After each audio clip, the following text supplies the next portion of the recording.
সরকার একটি ঔপনিবেশিক সরকার।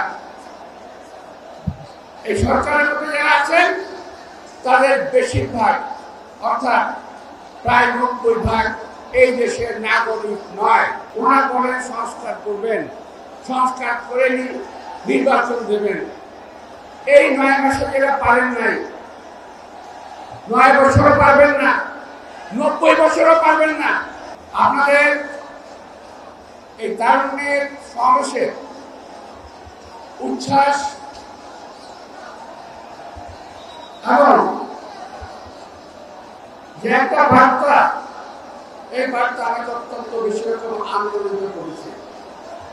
এই কারণে এই বয়সটা একদিন আমাদেরও ছিল। এই বয়সে, আপনাদের বয়সে এরশাদের সঙ্গে ফাইট দিয়ে হাসিনার সঙ্গে যুদ্ধ করে দেশকে খালেদা জিয়া তিনবার প্রধানমন্ত্রী নির্বাচিত করেছিলাম। এরাই ছিল তরুণ, আমি ছিলাম তখন তরুণ। তো আপনারাই পারবেন, আমি বিশ্বাস করি। এই আমাদের একটি চেয়ারম্যান তারেক রহমানের নেতৃত্বে বাংলাদেশের গণতন্ত্রকে পুনরায় প্রতিষ্ঠিত করতে, যারা আজকে প্রচন্ড রৌদ্র সারাদিন অথবা বৃষ্টি, এর মধ্যে থেকে আপনার যারা রাজপথ থেকে সরে যান নাই, আপনাদের পক্ষে এটা সম্ভব বলে আমি বিশ্বাস করি।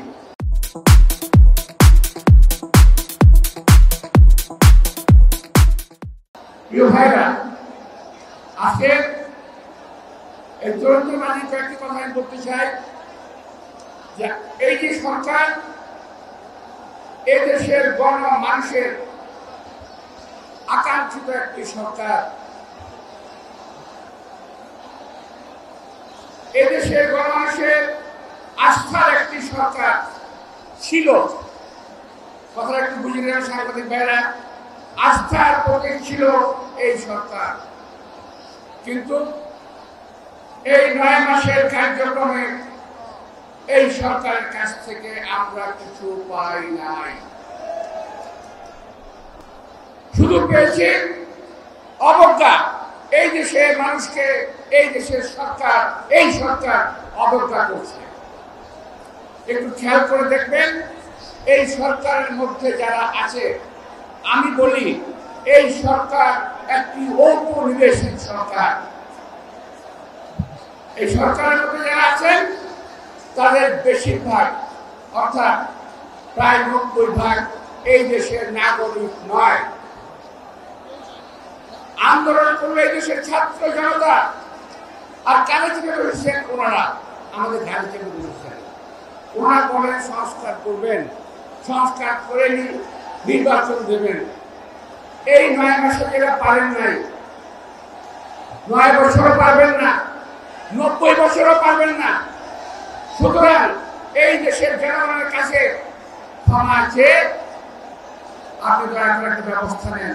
কি ব্যবস্থা নেবেন আপনারা ভালো বলতে পারবেন। আজকে আমরা এই সরকারের কাছ থেকে কয়েকটি জিনিস আমি ব্যক্তিগতভাবে জানতে চাই। আমি অনেকদিন আগে প্রশ্ন করেছিলাম একটা মিটিংয়ে, সেন্ট মার্টিনে কি হলো, সেন্ট মার্টিনে কি হচ্ছে, সাজেতে কি হচ্ছে, এটা একটু এই সরকার আমাদের স্পষ্ট করুন। Saint Martin